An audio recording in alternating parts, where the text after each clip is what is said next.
เกิดมาเพื่อสร้างบารมีถวายชีพนี้บูชาดอกบัวดอกน้อยเฝ้าคอยคนที่ใจบุญมาออกเอื้อเพื่อคุณรู้ค่าของบุญเก็บบัวขึ้นมาเพื่อสร้างความดีและสร้างบารมีดังว่าใช้ดอกบัวนี้บูชาพระสัมมาสัมพุทธเจ้า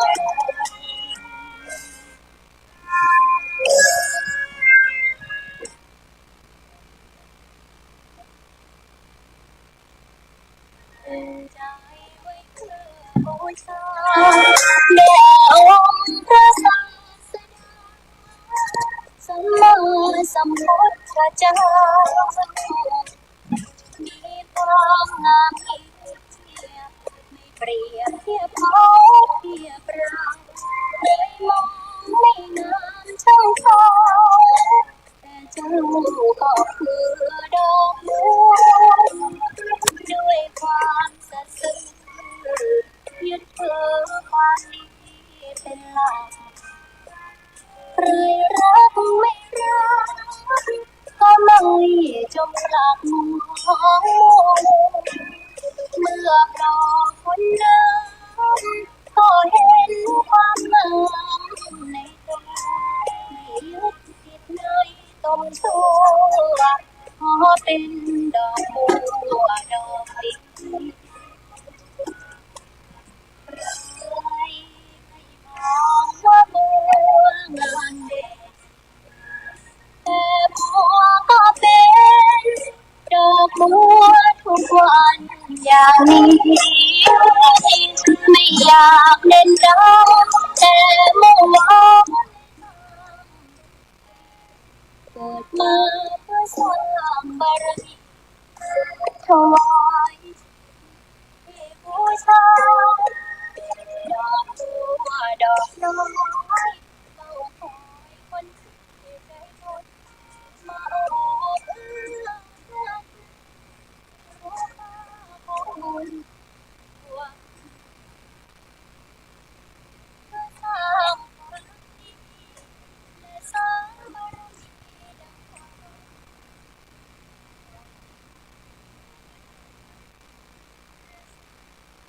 ่าสัมพุทธ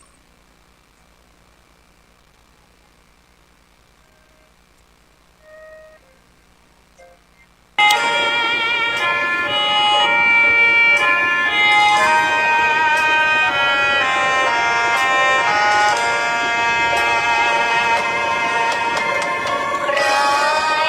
ไม่มองว่าบัวงามเด่นแต่บัวก็เป็นดอกบัวทุกวันอย่างนี้ไม่อยากเด่นดังแต่มุ่งหวังในทางเด่นดีเกิดมาเพื่อสร้างบารมีถวายชีพนี้บูชาดอกบัวดอกน้อยเฝ้าคอยคนที่ใจบุญมาออกเอื้อเกื้อกูลรู้ค่าของบุญเก็บบัวขึ้นมาเพื่อสร้างความดีและสร้างบารมีดังว่าใช้ดอกบัวนี้บูชาพระสัมมาสัมพุทธเจ้า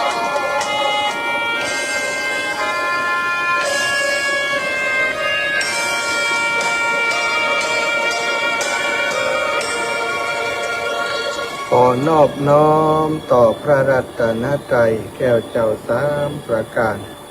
น้อมเอาคุณพระพุทธเจ้า คุณพระธรรมเจ้า คุณพระสังฆเจ้า คุณพระอรหันตเจ้าอริยสงฆ์เจ้าจุตนจุองค์ ได้เมตตาแผ่ปารมี มาเป็นนวโลกุตตรธรรม ปกเก่าเกษาปกห่มรักษาครูบาอาจารย์พระมหาเถระพระเทรานุเถระเพื่อนสหธรรมิกสหพรหมจารีทุกรูปทุกองค์ปกห่มรักษาศรัทธาสาธุชนคนดีเท่าแก่อีพ่ออีแม่ทั้งหลายทุกท่านทุกคนที่ติดตามรับฟังรายการสารธรรมยามค่ำทางสถานีวิทยุในเครือข่ายคลื่นสีขาวเพื่อชาวประชาวันนี้ได้เกาะสัญญาณเชื่อมสัญญาณจากทางสถานีวิทยุวิทยาลัยสงฆ์นครลำปางมาในเครือข่ายของคลื่นสีขาวตุยเนื่องจากว่าครูบาอาจารย์ผู้จัดรายการของคลื่นสีขาวที่เป็นเจ้าของรายการท่านบ่สามารถจะเข้ารายการได้ก็เลยได้มอบหมายให้อาตมาภาพได้ออกอากาศในช่วงเวลานี้ไปโดยก็ขอขอบคุณทางทีมงานของช่างเทคนิคของสถานีวิทยุในเครือข่ายคลื่นสีขาวโดยเมตตาของท่านอาจารย์พระครูอภิวัฒนวิกรมน้องเจเจผู้ปฏิบัติหน้าที่ช่วยงานท่านอาจารย์ได้ประสานได้ดูแลอยู่ในช่วงนี้แล้วก็ขอบคุณไปยังสถานีวิทยุซึ่งประจำทุกวันได้เกาะรายการเกาะสัญญาณไปตัวยก็คือสถานีวิทยุ 104.50 เมกะเฮิรตซ์วัดฝายหินสถานีวิทยุเพื่อการศึกษาศาสนาวัฒนธรรมวัดฝายหินโดยเมตตาของท่านอาจารย์พระครูสมุวิสุวัฒน์วรกิจโจได้เมตตาเชื่อมสัญญาณทุกวันที่อาตมาภาพจัดรายการพบปะกันวันนี้วันที่25ศรัทธาญาติโยมเดือนเมษายน2568นะก็ใกล้จะหมดเดือนใกล้จะสิ้นเดือนเมษาแล้วปีใหม่สงกรานต์อาจจะหายไป สิ้นเดือนเมษาก็จะลืมกันแล้วว่าปีใหม่สงกรานต์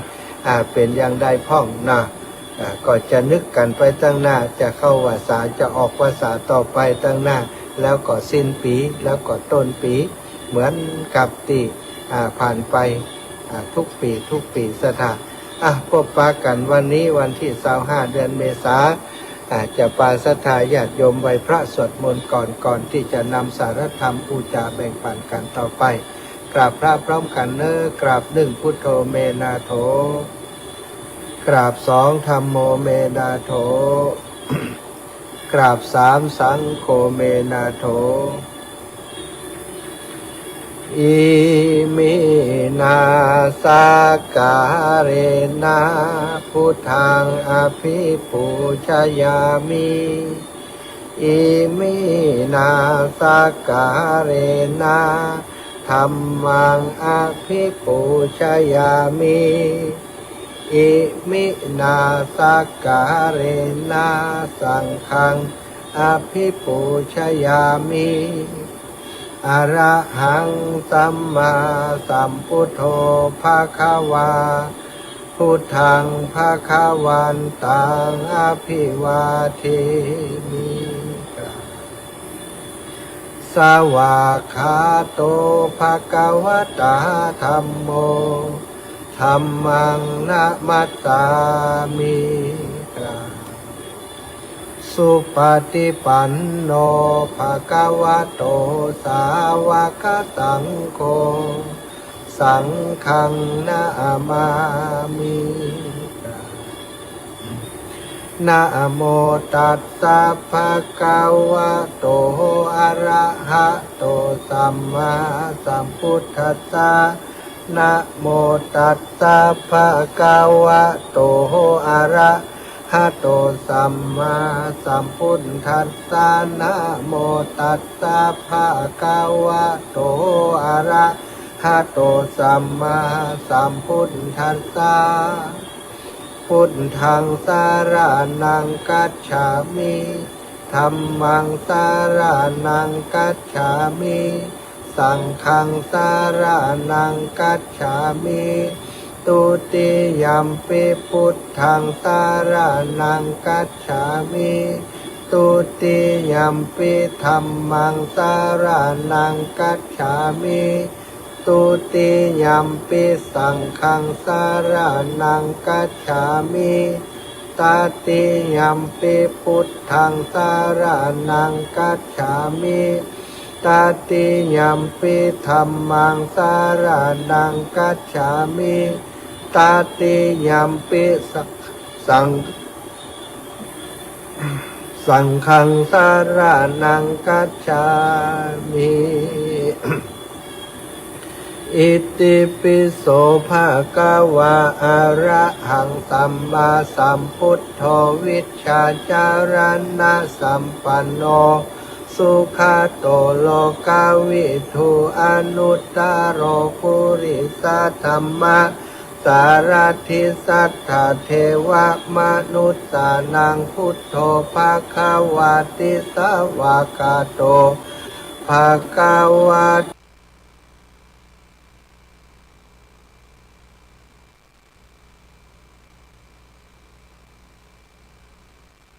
ตาโพวินโยหิติสุปฏิปันโนภะคะวะโตสาวกสังโฆอุชุปฏิปันโนภะคะวะโตสาวกสังโฆยายาปฏิปันโนภะคะวะโตสาวกสังโฆสามิจิปฏิปันโนภะคะวะโตสาวกสังโฆยะทิทังจัตตาริปุริสายุคานิอัฏฐปุริสาภุคลาเอสาภะคะวะโตสาวกสังโฆอะหุนายโยปะหุนายโยทักขินายโยอัญชาลิการะนิโยอนุตตรังปุญญเขตังโลกัสสติกราบพระพร้อมกันเนอกราบหนึ่งพุทธังวารันตังสีรสานะมามิกราบสองธรรมังวารันตังสีรสานะมามิกราบสามสังฆังวารันตังสีรสานะมามิสถาสติลุดไปตอนสวดมนต์บทสุดท้ายบ่ฮู้ว่าจะลืมแหมก่อนเนอะยายะปฏิปันโนแล้วก็สามีจิปฏิปันโนจะลืมเกือบจะทุกครั้งถ้าบ่มีสติตรงนั้นมันก็ลืมอะยายะแล้วก็ยะที่ทางวันนะวันนี้ถ้าลืมก็ขอสุมาอภัยเนอะถ้าลืมเป็นประจำก็ขอให้เข้าใจว่าเป็นอย่างนี้ มันไม่เศร้าล้ำหุ่มแล้วนะเหลือขอแล้วนะ บางเทื่อสวดมนต์อยู่ก็ยังนึกถึงเรื่องที่จะนำมาสนทนาเป็นอย่างนี้แทบทุกครั้งนะสถามาถึงบทท้ายๆนี่เป็นอย่างนี้เนาะสถาญาติโยมสวดมนต์ไหว้พระแล้วก็ขอบคุณสถาทุกคนทุกท่านที่ติดตามรับฟังแล้วก็สวดมนต์ไหว้พระด้วยกันเนาะวันนี้ก็เป็นอีกวันหนึ่งที่ภาพเปลวแดดร้อน เดินในพื้นที่ของอำเภอแม่อายแต่ก็ว่าช่วงร้อนนักนั้นก็ยังได้พักสถานเดินช่วงเจ้าตีแดดร้อนก็ยังร้อนอยู่เนาะตอนเจ้าถึงปัดประมาณสัก11 โมงปลายเที่ยงก็ได้พักจากนั้นก็ได้ซักผ้าซักผ่อนซักผ้าซักครัวตากผ้าตากควาและตอนค่ำตอนแรงก็จัดรายการที่สุสานประจ้าบานคายในเสร็จแล้วก็ได้เดินทางกลับมาเมืองฝางตอนนี้อยู่ที่สุสานบ้านต้นหนุนเนาะอำเภอฝางจังหวัดเชียงใหม่อำเภอฝางจังหวัดเชียงใหม่สถาพรุ่งนี้จะได้เดินทางจากที่นี่ไปที่วัดปางพึ่งเนาะไปเตรียมตัวเพื่อจะปฏิบัติธรรมเข้าปริวัติกรรมที่วัดปางพึ่งในวันที่27ถึงวันที่7เป็นเวลา10 วันมาเตรียมตัวพรุ่งนี้เช้าบิณฑบาตก็เดินทางไปถึงปางพึ่งก็ประมาณ10 โมง11 โมงประมาณนี้สถานก็ขอบคุณทุกคนที่ติดตามเรื่องวันนี้เนาะก็จะได้นำสารธรรมมาสนทนาอุจาแบ่งปันกับศรัทธาสาธุชนคนดีตั้งหลายศรัทธาอีป่อยแม่ตั้งหลายหมู่เฮาเจ้าข้าตั้งหลายถือว่าเป็นชาวพุทธก็คือคนที่นับถือพระพุทธศาสนา นับถือพระพุทธศาสนามีอะไรอย่างเป็นที่พึ่งมีอะไรอย่างเป็นที่ระลึกมีอะไรอย่างเป็นสัญลักษณ์ของการนับถือพระพุทธศาสนาศรัทธาปล่อยแม่ทั้งหลายบางคนก็บอกว่านับถือพระพุทธศาสนาก็คือมีที่ทะเบียนบ้านและก็ที่บัตรประจำตัวประชาชนเพิ่นถึงเขียนไว้ลบเป็นศาสนาพุทธแน่นับถือศาสนาพุทธเพิ่นเขียนไว้อย่างอันก็ถือว่าเป็นชาวพุทธแล้วสถานมีสองอย่างชาวพุทธโดยกำเนิดกับชาวพุทธโ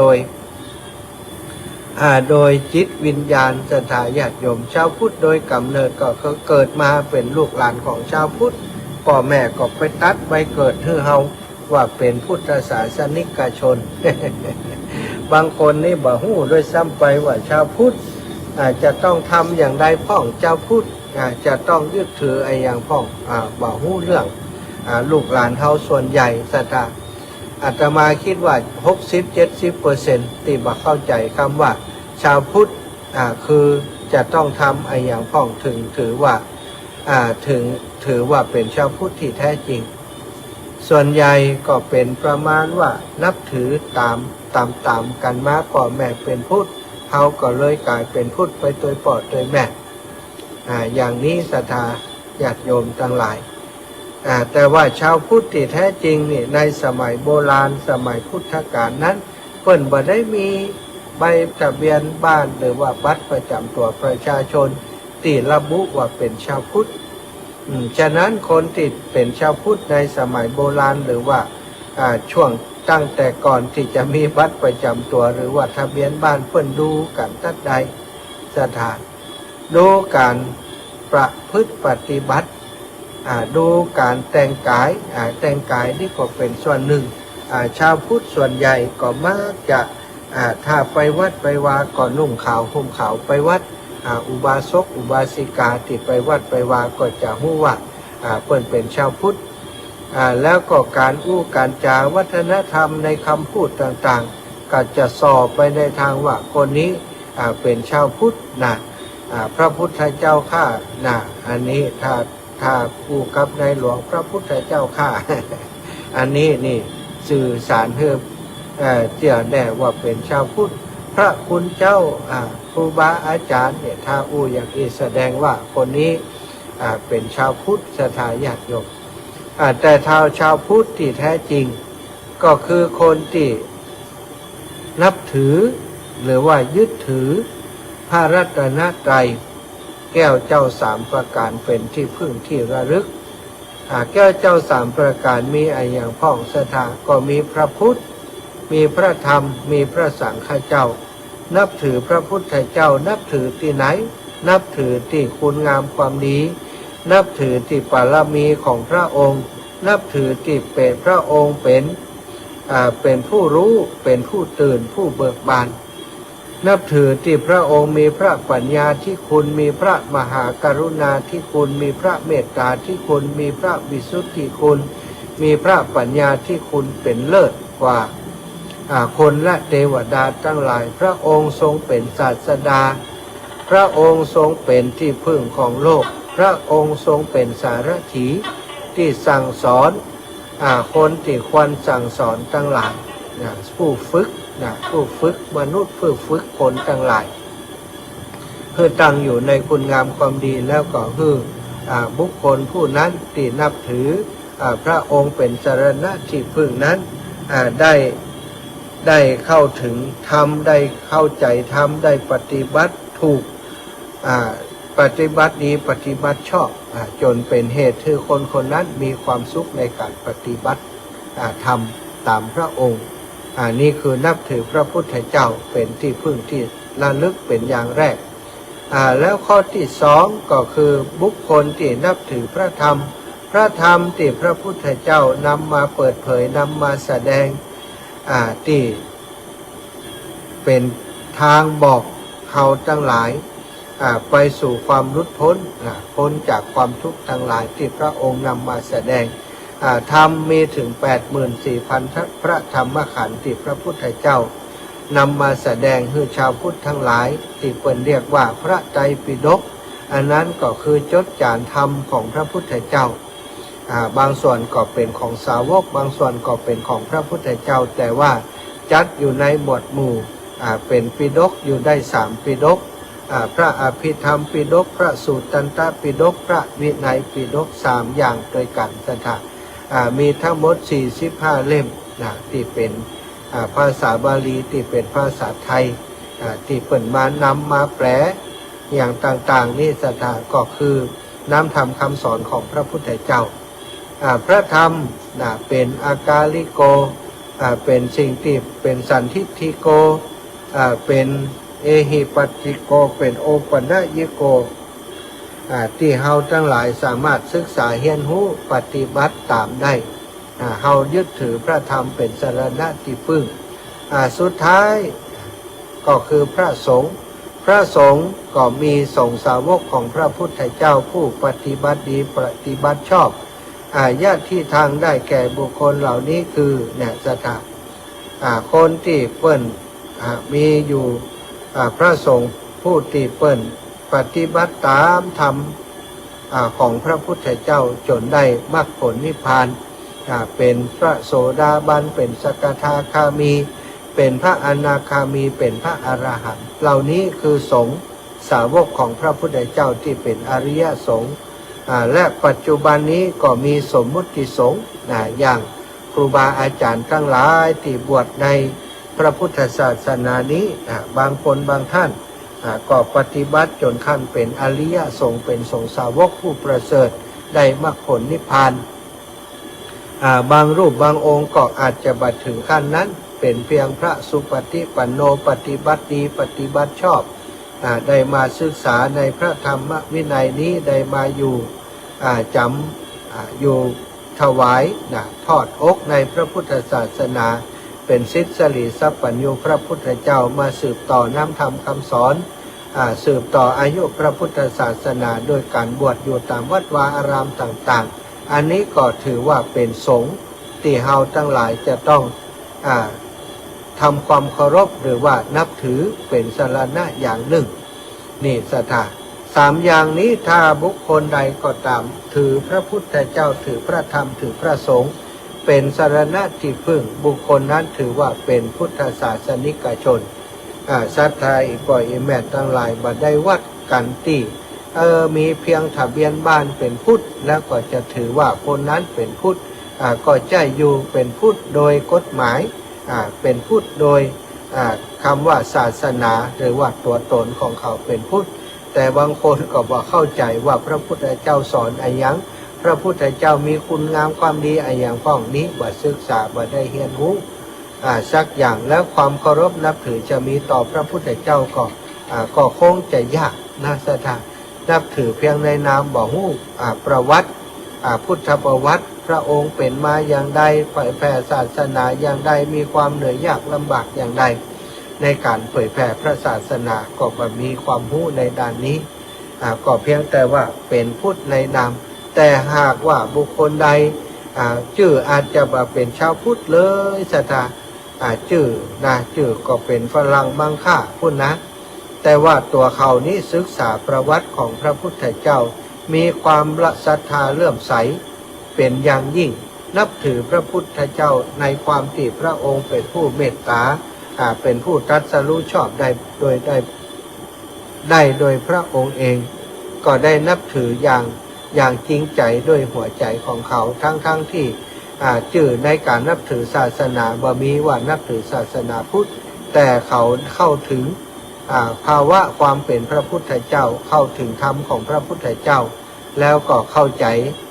พระสงฆ์ผู้เป็นอริยสาวกที่บรรลุธรรมตามพระพุทธเจ้าก็ได้นับถืออย่างนี้ถือว่าเป็นผู้ที่เข้าถึงพระรัตนตรัยด้วยหัวใจด้วยแก่นแท้ของพระพุทธศาสนาสถานอานิสงส์ของการเข้าถึงพระรัตนตรัยหรือว่าแก้วเจ้า3ประการนั้นมีอานิสงส์นักมีอานุสงส์หลายนะสถานบางคนนี่ตลอดชีวิตนะว่ามีโอกาสได้ทำบุญเลยแต่ว่าสุดท้ายก่อนที่จะเสียชีวิตทำการละจากไป ได้หันพระพุทธเจ้าที่พระพุทธเจ้าไปแสดงธรรมหรือว่าบางคนนี้บ่ได้ฟังธรรมพระพุทธเจ้าโดยซ้ำไปหันแต่พระวรกายหันแต่พระฉัพพันธรังสีทราบเพียงแต่การหันเท่านั้นบ่ได้ฟังธรรมโดยซ้ำไปก็มีความเลื่อมใสในพระพุทธเจ้าก็อานิสงส์ก็ทำให้เขาไปเกิดเป็นเทวดาอยู่บนสวรรค์ทางที่คุณงามความดีอย่างอื่นการทำบุญให้ทานการรักษาศีลอย่างต่างๆบ่ได้ปฏิบัติมาเลยนะจะทำเรื่องนี้ก็มีในพระธรรมบทธรรมปทัฏฐกถาหรือว่าธรรมบทในเรื่องของมัทธกุณรีสถาสถาก็คงจะเคยได้ยินมาฟ้องแล้วนะอาจจะได้ยินมาหลายครั้งแล้วก็เอามาเล่าประกอบสักเล็กน้อยมัทธกุณรีนี้นะสถาเป็นลูกของเศรษฐีเศรษฐีนี้เป็นคนตนีทีเหนียวเป็นคนขี้จิสถานแม้กระทั่งต่างหูนะติดใจประดับให้กับลูกนั้นก็ทำเองสถานบ่ได้จ้างช่างมาทำให้พอทำเองที่ทำได้ก็คือทำต่างหูเป็นลูกกลมๆเท่านั้นมีอย่างมีได้มีอย่างร้อยเหี่ยต่างหูกลมๆบ่ได้ประดับลวดลายอย่างสักอย่างก็เลยกลายเป็นว่าลูกบ่าวเลยได้ชื่อว่ามัทธกุณรีผู้มีต่างหูม้นประดับกายประดับร่างกายแค่เครื่องประดับนะก็ยังมีให้ลูกได้แค่นี้ส่วนการที่จะให้ลูกทำบุญสุนทรทานนั้นก็เป็นเรื่องยากเพราะตัวท่านเศรษฐีเองก็บ่หุ่มทำบุญเป็นคนตานีทีเหนียวเป็นคนขี้จิสถาก็เลยบ่ได้ทำบุญตัวของมัทธกุณรีนั้นอยู่กับคุณพ่อก็ได้ศึกษาเล่าเรียนพอสมควร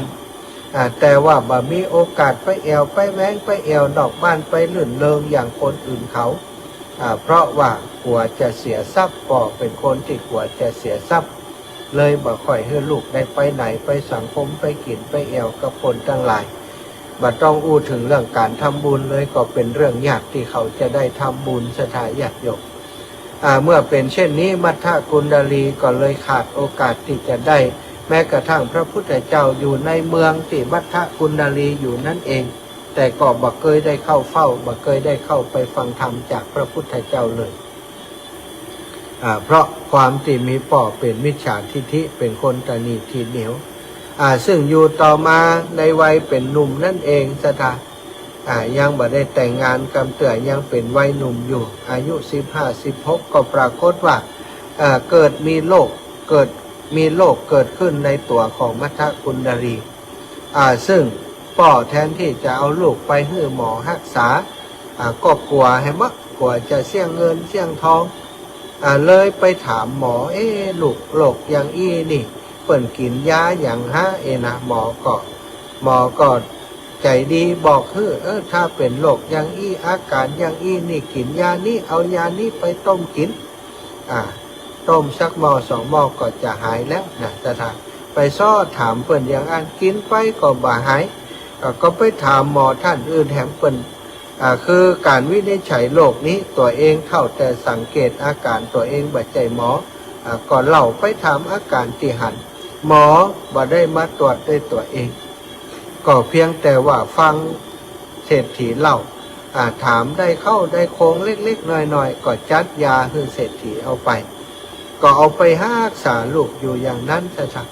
รักษาไปรักษามาความที่มันบ่ถูกกับโรคเนาะยานี่มันบ่ถูกกับโรคที่เป็นอยู่ก็ทำให้อาการของมัทธกุณรีสุดลงสุดลงจนขนาดที่ว่ากินข้าวกินน้ำบ่ได้แล้วพอมัทธกุณรีป่วยนักญาติพี่น้องทราบข่าวก็พากันมาเยี่ยมเศรษฐีก็ว่าญาติพี่น้องจะมาหันทรัพย์สินของตัวเก่าถ้าเข้าไปในบ้านจะต้องหันทรัพย์สินที่มีอยู่มากมายในบ้านนั้นก็จะเกิดความอิจฉาริษยาจะมาแย่งมาชิงมาขอเนี่ยขี้จิสถานเนี่ยอย่างใดดีจะห้ามบ่ให้มาเยี่ยมก็บ่ได้ก็เลยจัดการว่าเอามัทธกุณรีนี้ไปนอนไว้ที่ระเบียงบ้านสถานบ้านของเศรษฐีมีระเบียงอยู่ นิดหนึ่งก็เอาลูกบ่าวเนี่ยไปนอนอยู่ติดระเบียงเวลาเปิดมาเยี่ยมก็ไปนั่งอยู่ติดระเบียงนะอู้กันอยู่ตรงนั้นเป็นพื้นที่แคบๆสถานนอนสมอยู่อย่างนั้นญาติก็มาเยี่ยมก็มาให้กำลังใจแต่ว่ามัทธกุลลีก็สุดลงมีอยู่วันหนึ่งตื่นเช้ามาพระพุทธองค์ได้แผ่ข่ายพระยานไปปรากฏว่าในข่ายพระยานของพระองค์นั้นได้มีมัทธกุลลีไปปรากฏในข่ายแห่งพระยานของพระพุทธเจ้าเมื่อเป็นอย่างนั้นพระองค์ก็ตรวจพอก็ทรงทราบความทุกประการว่าวันนี้จะเป็นวันสุดท้ายของมนุษย์หนุ่มผู้นี้มนุษย์หนุ่มผู้นี้อาศัยบิดาเป็นคนมิจฉาทิฐิจึงบ่ได้ทำบุญถ้าหากว่าเฮาบ่ไปโปรดเขาวันนี้มัทธกุลลีนี้เห็นจะเกิดมาเปล่าประโยชน์กลับไปอาจจะไปตกนรกมกไหมอยู่ในนรกเพราะบ่ได้สร้างบุญตอนที่มาเกิดเป็นมนุษย์เลยควรที่เฮาจะไปโปรดเขาพระพุทธองค์เมื่อพิจารณาแล้วสว่างแจ้งขึ้นมาก็ได้เสด็จไปแต่พระองค์เดียวไปยืนอยู่ที่หน้าบ้านของมัทธกุลลีหวังจะให้มัทธกุลลีได้หันพระองค์สักครั้งหนึ่งแล้วจะน้อมจิตมานับถือพระองค์ถึงพระรัตนตรัยถึงพระพุทธเจ้าเป็นที่พึ่งที่ระลึกเขาจะได้ไปเกิดในสวรรค์แต่ในขณะนั้นที่พระองค์เสด็จประทับยืนอยู่ที่หน้าบ้านของมัทธกุลลีนั้นมัทธกุลลีกำลังนอนตะแคงหันหน้าเข้าไปทางบ้านอยู่สถานซึ่งก็บ่สามารถจะหันพระพุทธองค์ได้เมื่อเป็นอย่างนี้พระองค์ก็จำเป็นได้แสดงปาฏิหาริย์โดยการแย้มพระสวรเวลาพระพุทธองค์แย้มพระสวรหรือว่าสุมาเตปากสถานพระเขี้ยวแก้วที่อยู่ในปากของพระองค์นั้นก็จะเปล่งประกายวาบแสงพระรัศมีฉัพพนรังสีก็ออกจากพระเขี้ยวแก้วไปแล้วก็เปล่งออกจากร่างของพระพุทธองค์ทั่วสัลลพางกายเป็นฉัพพนรังสีแสงสว่างนั้นเป็นแสงสว่างที่มัทธกุลลีบ่เคยหันมาก่อนสว่างวาบเข้าตามามัทธกุลลีที่นอนอยู่หันหน้าเข้าไปในบ้านหันแสงนั้นแผ่มารอบกายของตัวเขาแสงสว่างว่าเป็นแสงที่นุ่มนวลบ่เคยหันแสงอย่างอี้มาก่อนกระทำให้มัทธกุลลีนั้นพลิกตัวกลับมาสถานแล้วก็หันพระพุทธองค์ประทับอยู่ที่หน้าบ้านของเขามัทธกุลลีเกิดความเลื่อมใสสุดประมาณแต่ว่าเฮานี้บ่มีเรี่ยวแรงที่จะลุกขึ้นและจะไปกราบพระพุทธองค์บ่มีเรี่ยวแรงที่จะไปฟังธรรมพระพุทธเจ้าแม้กระทั่งโล่เรี่ยวแรงที่จะยันตัวให้ลุกขึ้นไหว้สาพระองค์ก็บ่มีในอาการที่นอนอยู่อย่างนั้นได้น้อมใจไปยังพระพุทธเจ้าโดยความเคารพนับถือเป็นอย่างสูงศรัทธาญาติโยมก็ทำให้มัตตกุลลีนั้นได้เข้าถึงพระรัตนตรัยได้เข้าถึงได้นับถือได้น้อมเอาพระพุทธเจ้ามาใส่ในจิตในใจของตัวเองก็คือได้น้อมใจไปนับถือพระพุทธเจ้าด้วยจิตใจที่เบิกบานเป็นอย่างสูงเขาก็พรรณนาว่าเกิดมาทุกภพทุกชาตินั้นตั้งแต่นี้ไปขอให้ได้พบพระพุทธศาสนาได้หันพระสัมมาสัมพุทธเจ้าได้อยู่ใกล้ชิดได้เข้าฟังธรรมในสำนักของพระพุทธเจ้าด้วยเถิดจากนี้ข้าพเจ้าบ่มีโอกาสได้ทำบุญในสำนักของพระองค์บ่ได้มีโอกาสได้ฟังธรรมจากพระโอษฐ์ของพระองค์เพราะว่าชีวิตที่เหลือนี้คงมันเหลือน้อยเต็มทีแล้วคงจะสิ้นลมหายใจไปในเวลาอันใกล้นี้ขอเอาหัวใจที่มีอยู่เอาความรู้สึกที่มีอยู่ทั้งหมดนี้น้อมถึงพระองค์เป็นสรณะเป็นที่พึ่ง เมื่อมัทธกุณดาลีได้น้อมใจถึงพระรัตนตรัยพุทธรัตนะเป็นสรณะที่พึ่งอยู่ในขณะนั้นสถาญาติโยมเขาก็เสี่ยงใจไปเลยเสี่ยงใจลมหายใจเฮือกสุดท้ายก็มาสถาเมื่อเขาทำกาละไปแล้วก็ไปเกิดอยู่บนสวรรค์วิมานมนุษย์หนุ่มชื่อว่ามัทธกุณดาลีเพื่อไปเกิดอยู่บนสวรรค์ก็ได้มาเพ่งพินิจดูว่าโอ้เฮานี่ได้มาเกิดบุญสวรรค์ด้วยบุญอะไรอย่างด้วยบุญอะไรอย่างของเฮาถึงได้มาเกิดอยู่ตรงบนสวรรค์นี้ก็ปรากฏว่าเป็นบุญติดตัวเองนั้นได้น้อมจิตน้อมใจเข้าถึงพุทธรัตนะเป็นสรณะที่พึ่งจึงได้มาเกิดบนสวรรค์นี่คนเฮาแม้กระทั่งนาทีสุดท้ายของชีวิตอันนี้ก็โดยบุญของเขาที่ได้ปรากฏในข่ายพระญาณของพระพุทธเจ้าแสดงว่าบุญเก่าของเขาก็มีเยอะเนาะถ้าบ่มีบุญก็คงบ่ไปปรากฏในข่ายพระญาณของพระพุทธเจ้าบุคคลคนนี้ถ้าป่อมาเป็นมิจฉาทิฏฐิถ้าเขามีบุญนักกว่านี้จะมีโอกาสได้ฟังธรรมในสำนักของพระพุทธเจ้าแล้วก็สามารถ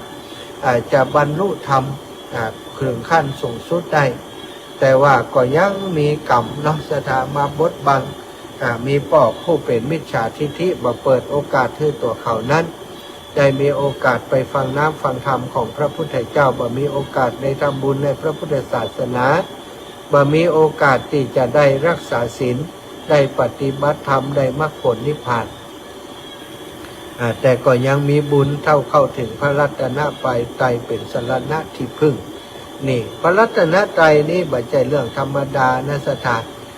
คนใดเข้าถึงพระรัตนตรัยด้วยความจริงใจด้วยความสัตย์จริงบ่ใช่นับถือแค่คำปากพุทธังสรณังคัจฉามิธัมมังสรณังคัจฉามิสังฆังสรณังคัจฉามิข้าพเจ้าถึงพระพุทธเจ้าเป็นสรณะถึงพระธรรมเป็นสรณะถึงพระสงฆ์เป็นสรณะ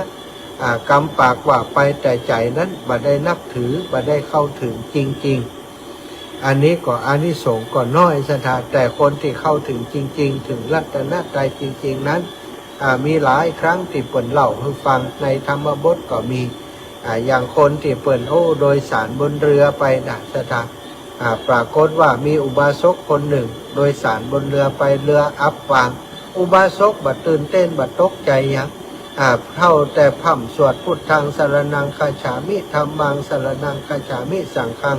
สรณังคัจฉามิอยู่ในอาการที่สงบอยู่สถานบ่หวั่นไหวบ่พรั่นพรึงที่จะต้อง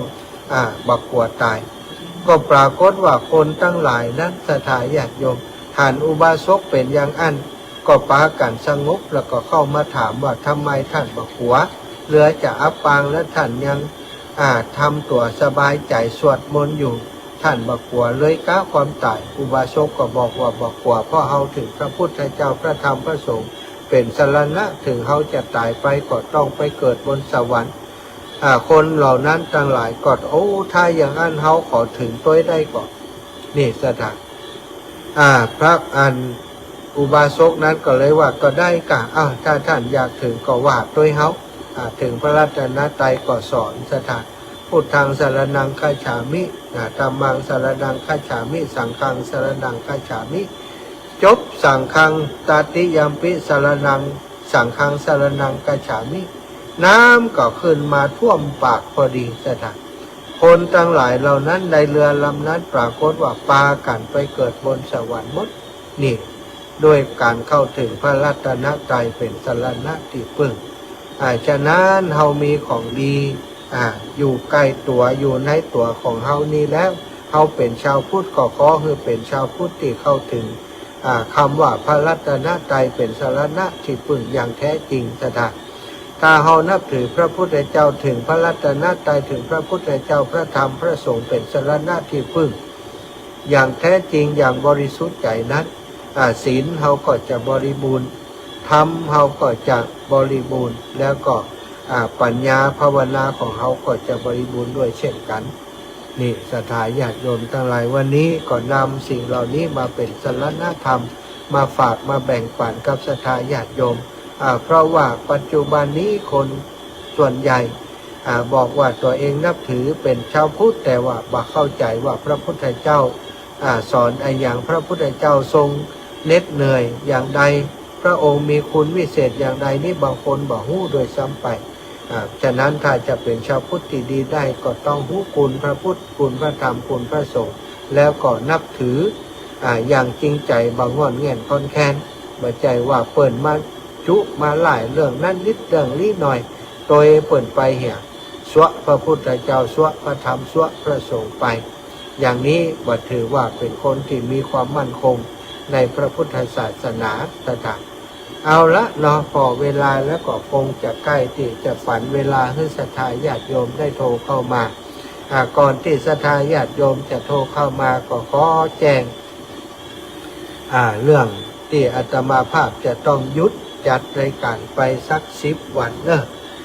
จะจัดรายการวันสุดท้ายคือวันที่26วันพรุ่งนี้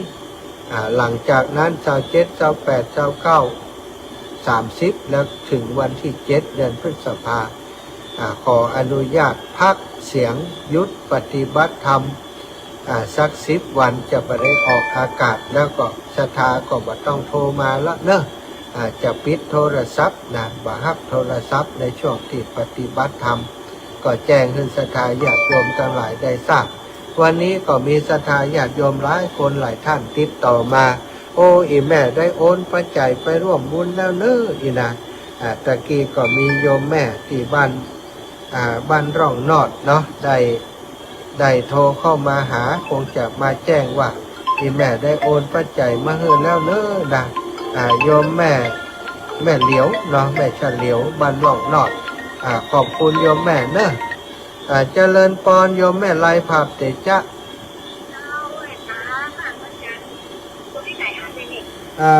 ป่าจ้าบ้านต้นหนุนนี่แม่ในอำเภอฝาง10 วันนี้จะปฏิบัติธรรมที่วัดป่างพึ่งที่อันเมืองฝางเนี่ยแม่เจ้าบัดได้เดินแล้วช่วงนี้จะปฏิบัติธรรม10 วันเนอะจะเอาบุญมาฝากทุกคนทุกท่านเอาบุญมาฝากเด้อเจ้าสัตว์ตุ้นนะแม่นะ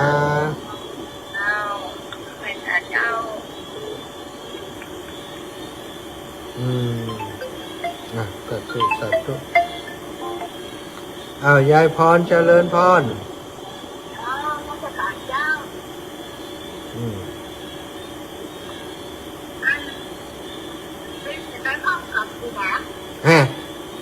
ฟังรายการยังใดนี่กะกี้ก็ตอบยายนั่นไปแล้วก็ถามให้มัดนะสมาธิสั้นดักวัดปางพึ่งยายพรนี่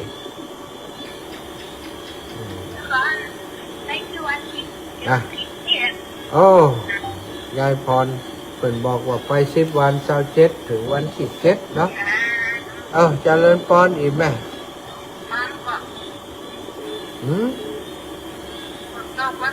เอาอย่างมาตบที่แม่ห้อนกันยังมีผลจ้ะ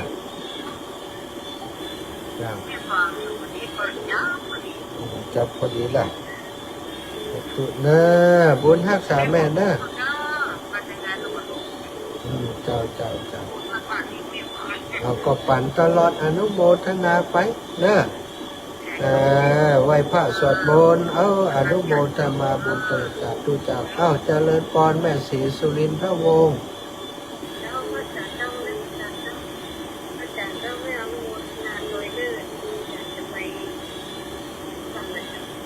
ปฏิบัติธรรม10 วัน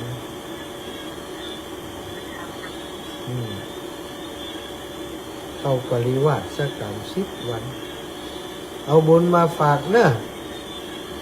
อยู่ดีมีสุขในสี่วันที่24ปักกันเจ้าปฏิบัติธรรมสบายอยู่วันได้เดินแต่เดินจงกรมแถวบริเวณวัดนั้นเจ จริญพรแม่นวลยอดตำปาน จ้าจ้าเป็นมาเด้อ เจ้าแม่ ขออนุโมทนาบุญด้วยเด้อจะปฏิบัติธรรมแล้วนะ เจ้าแม่เข้าปริวาส10 วันปฏิบัติไปตัว เจ้าแม่ขออนุโมทนาบุญโดย เจ้าแม่ เจ้าหน้าวันเสาร์วันบ้านกันแอปเนาะ เจ้าแม่หลังวันที่8เปิดป้ากันเจ้า วันไหน เจ้าเจ้าสาธุขอบคุณอ้าวพี่น้องบ้านใหม่วังมนมาแล้วแม่เอ้ยจะฮับแล้วแม่อู้เลย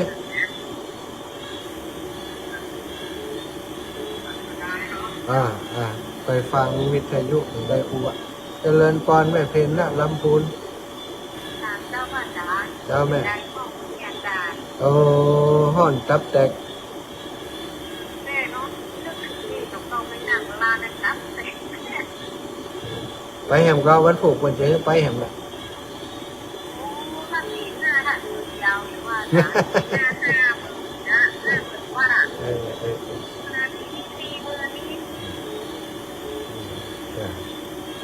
เจ้า เจ้าสัตว์ตุเนอ เจ้าสัตว์เจ้าว่ามันโคตรนาเจ้า บุญรักษาเองเลยเจริญพรแม่เสงี่ยมใช้น้ำปีน้องโป่งเทวีมาแล้ว เจ้ามาแล้วจิตอยู่ตลอดแล้วมันตลอด วันที่24ค่ำไปนิ่มจริงนี่ปูจุและ ไหนดีวันที่24นี่ 24กับวัดวันพุธติดจวนกันวันนั้นนะก็ โอ้ก็จะบนวัดคงนี่คนจะไปหลายกว่า หลายกะอยู่ที่แม่นะก็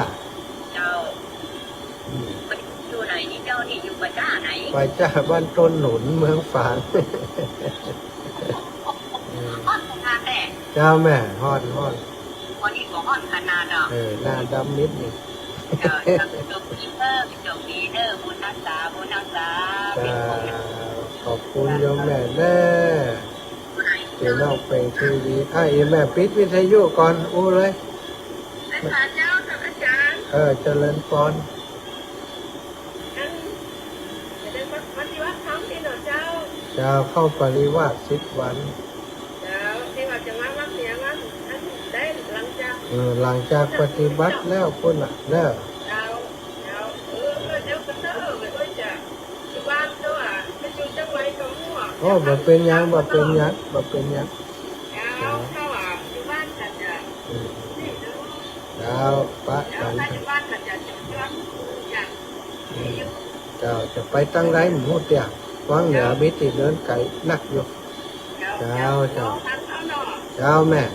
เจ้ากำลังใจนะเจ้านะ สาธุเจ้าสาธุเจ้า เป็นเจ้า สถาญาติโยมหลายที่หลายแห่งหลายที่เนาะเอาบุญมาฝากแม่บนนะแม่บนฟังอยู่ก่อนแม่บน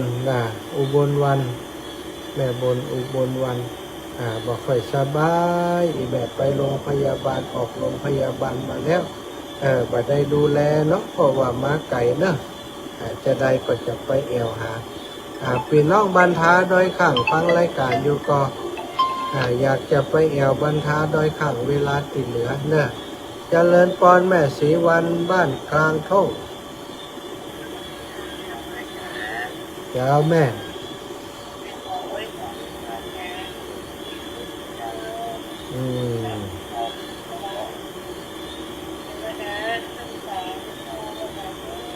ครับอีแม่ก็เหมือนกันเนอะเอาบุญนี่ส่งไปให้เนอะเจ้าปันหอมปันหายเร็วๆเป็นกำลังใจให้อีแม่สาธุนะ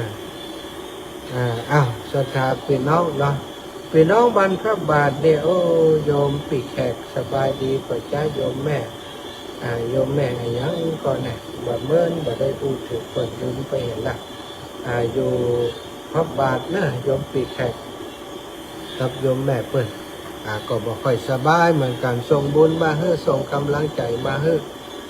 แม่บนอุบลวันเตชะนานตาเนาะบันฟ่อนขอให้แม่อยู่ดีมีสุขเนอะหายโวยหายเร็ว วันนี้ขอบคุณพี่น้องกลางเมืองแม่อายเนาะโยมแม่มะลิวันพิเคราะห์งานสถาญาติโยมต่างแม่อายที่ดูแลต้อนรับครับสู่ดูแลเป็นอย่างดีบ่ได้นอนตัวไปเดินไปถึงก็ต้องได้ปิกมากลับมาที่เมืองฝางอยู่พรุ่งนี้จะต้องไปรายงานตัวที่ป่าปริวัติวัดปางพึ่งก็มาได้อู้กันเนาะพี่น้องทางลำปางลำปางดับปิ้งมาล่างมาได้เกาะสัญญาณเหตุการณ์ลำปางมีก็ลำปางมีสัญญาณก่อนนี่แม่บัวเย็นแจ้งให้ทราบหน่อยแม่บัวเย็นจันทบเนาะเอาจะทาพี่น้องต่างเชียงใหม่ต่างเชียงรายได้ฟังพร้อมกันเนอะพี่น้องต่างเมืองฝางด้วยกันนี่เมืองฝางพรุ่งนี้จะไปวัดฝางพึ่งนะอนุโมทนาแม่ถนอมนำวงมาแล้วกาแม่ถนอมการเจ้าค่ะท่าน ปิ๊กมาแล้วเหรอมาถึงตั้งแต่เมื่อวานนี้ตอนจัดได้ดีแล้วนั่งหน้าค่ะจะไม่การท่านเลยกันคนใหญ่มาทำงานวันแรกค่ะวันนี้ขอให้กราบขออนุโมทนาสาธุนะค่ะท่านที่จะไปเข้าปฏิบัติธรรมแม่10 วันสำเร็จตามความตั้งใจนะเจ้าค่ะแล้วลึกถึงท่านตลอดนะเจ้าค่ะสาธุแม่สาธุขอให้ท่านแข็งแรงนะเจ้าค่ะสาธุโยมแม่บุญรักษานะส่งบุญให้โยมแม่ด้วยเจ้าค่ะท่านขออนุโมทนาสาธุเจ้าค่ะสาธุแม่ถนอมโทรมาแล้วลำปางได้ยินนะแม่กาบแก้วสีอินแก้วหายไปเมินแล้วนี่จำชื่อมได้ละจำชื่อมาได้แล้วได้กะโยมแม่วันที่24จะไปลืมนะเตรียมไว้นะเพลงไผ่กระจ่างเตอะเพลงดอกบัวจะไปลืมป้ากันมากะพี่น้องหัวฝ่ายไปเลยยังเอารถมากันนี่สาธุบุญรักษาเวลาหมดแล้วขอให้แม่อยู่ดีมีสุขเด้อแม่กับแก้วสีอินแก้วพี่น้องลำปางทุกคนทุกท่านเนาะฝากความระลึกถึงมาถึงทุกคนทุกท่านให้อยู่ดีมีสุขอายุมันขวัญยืนเด้อสัตตโลธรรมาวะทันติอายุวโนสุขังภะลัง